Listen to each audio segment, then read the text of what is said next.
Hello, Dark Reader. Today we are going to be talking about kids' book releases that were in May of 2023. I'm really excited. They're always super cute. It's one of my favorite episodes usually. So let's just roll right into it. There's only 8 books. I think they're kind of taking a little bit of a break from all the spooky reads, but as we start approaching Halloween, I'm sure there's going to be a ton. So first book we have is ChupaCarter and the Haunted Piñata. The cover is so goofy, as, you can see here. So this is by George Lopez, Ryan Calejo. We have Santy Gutierrez as the illustrator. It's hilarious. It's a follow-up to the ChupaCarter just general book. And we have here, it's a spooky tale of mystery, revenge, and friendship, starring a 12-year-old Jorge and Carter, the fearsome but friendly Chupacabra. I love this. Okay, so this is actually inspired by a own childhood event. New kid Jorge is shocked to learn that his beastly friend Carter isn't the only legendary creature in Boca Falls. Every few years, the town is terrorized by a haunted piñata. Rumor has it that the petrifying party decoration floats around, setting eerie fires to avenge a long-ago betrayal. I hope it's not because we keep beating those poor piñatas. So Jorge can't help but laugh until a rash of green fires forces the townspeople to consider moving away, including the parents of his pals, Ernie and Liza. So with Carter at their side, the 3 friends are in a race against time to catch the real culprit before they're separated forever, and the whole town is set aflame. Which will come first? So this is for reading ages 8 through 12. It's cute. There's some photos kind of trickled throughout. This is ChupaCarter and the Haunted Piñata. Next we have Escape from Grimstone Manor. This is by McMann, and this is a part of the Monsterious series. It's book 1. This came out May 9th, and it's kind of similar to Goosebumps, just a little more fantasy-esque, I think. In a mansion on a hill lived a man no one could kill, raised the dead with magic dark to rule the world and make his mark.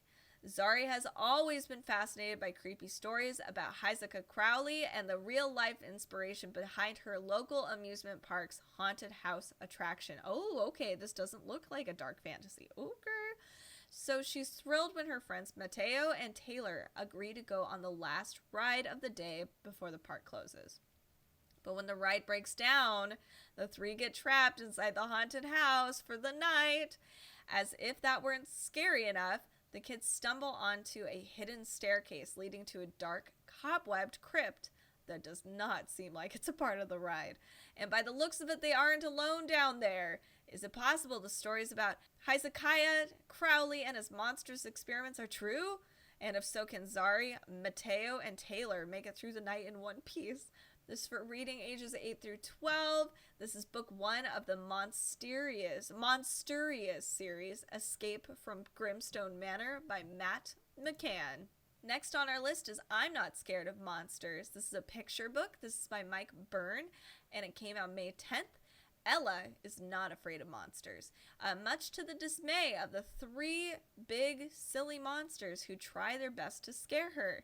There's only one thing she's afraid of, and just in case it comes her way, she knows her dad is always there to keep her safe. It's a very cute, funny picture book, and it's about mighty daughters and their fathers, and how they share these cute little experiences together, not being afraid of monsters. So this is for reading ages 3 through 6, 32 pages. It's super cute. It's called I'm Not Scared of Monsters. Next on our list is actually a part of the Sinister Summer series, which is by Kiersten White. It's book 4 of 4, so maybe you don't want to hear the full summary. So it is it's about the sinister Winterbottom twins, and they have to solve different mysteries one after the other. And Kiersten White has done some YA books as well. So this is about the manor of Mr. Frank and Dr. Stein.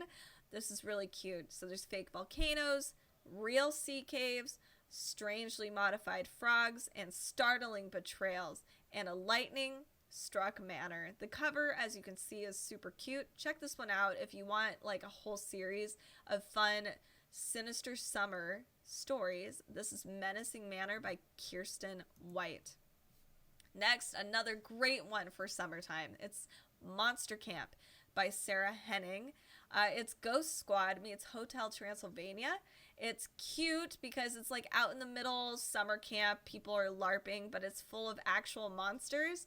So with her stick-on fangs and Widow's Peak drawn in waterproof eyeliner, Sylvie is an expert at pretending to be a vampire.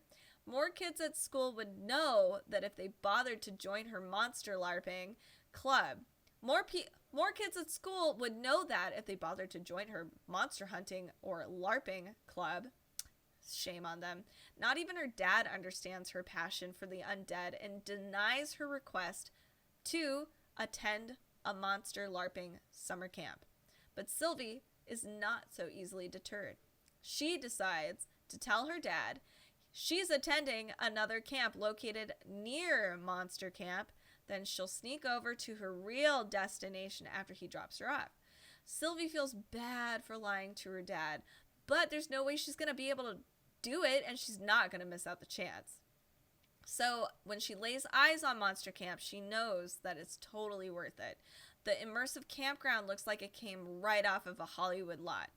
But when an obnoxious kid dressed like a werewolf gets punished by being magically turned into a Pomeranian, Sylvie realizes she made a critical miscalculation.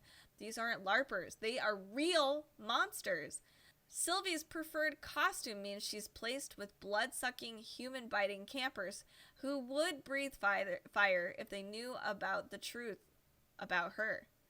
She has no choice but to try to stick it out doing exactly what she does best, pretending to be a monster. This sounds adorable. This is called Monster Camp. It's by Sarah Henning. We have 3 more left. I love this one. The little monster here. The people look a little strange, I'm not going to lie, but the monster is cute. It's called A Monster for Meg.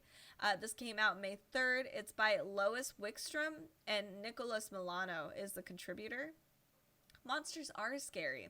Meg doesn't understand why, because she's blind. Meg's big sister tries to explain why using senses other than sight. But every time, Meg interprets the scary monster as something her big sister has done, like bump her head in the secret fort, or lick her fingers sticky with peanut butter, or drool over strawberry smoothies. In the end, the best things about monsters is that they are a reason for the big sister to wrap her arms around Meg, give her a big monster hug. Could you scare Meg? This sounds really precious and cute. It's an adorable picture book. Let's see. This one is for ages, it doesn't say, but I think it's for a younger audience here. It's only 34 pages. It is A Monster for Meg by Lois Wickstrom and Nicolás Milano. Next on our list is for reading ages 5 through 8. There's a Monster in the Kitchen. This came out May 16th. It's by Patricia Strauch, and Natalia Aguerre is the illustrator. No one expects to wake up hungry for toast, only to find a monster in their kitchen. But one Saturday morning, that's exactly what happens to Mateus. Is it his imagination, or is the monster real? A hairy gray monster with a yellow crest, pink tail, and orange paws. How scary! Enough to make even the bravest lose their appetite. But what does Mateus do? What anyone would. He calls his mom. She sees it too, but differently from how Mateus did. This book explores our perceptions and how they change, like a clock or a compass, to show us that we each see things from our own point of view. So There's a Monster in the Kitchen is really cute for ages 5 through 8 by Patricia Strauch and Natalia Aguerre. Our final book today is A Vanishing of Griffins. This is a part of Songs of Magic. This is by S.A. Patrick. It's a middle grade epic fantasy book, and it is book 2, actually. So check that out. It is for reading ages 8 through 12.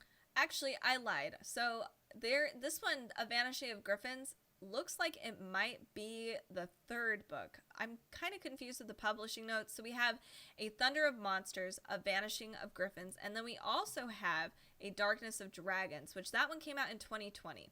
So all of these are a part of the Songs of Magic series. Check it out if you've already gotten the book or if you're looking for some really fun dark fantasy for kiddos. This is by S.A. Patrick. Now that is the last of our kids books for this month, but stay tuned for June. There's gonna be a lot more, I promise. And as we approach Halloween, it'll just get even bigger and bigger and bigger. You can also join us for our other podcast episodes about dark adult fiction, nonfiction, comic books, YA books, etc. on Wednesdays, and on Fridays I like to do little mini-sodes, so deep dives of books that I've read lately. Thank you so much for listening. Stay tuned for all of our other posts on our social media platforms on YouTube, Instagram, Facebook at Dark Side of the Library, and some live streams as well, which you can find over on Amazon.com/live/Dark Side of the Library. Thanks again. Have a creep-tastic rest of your week.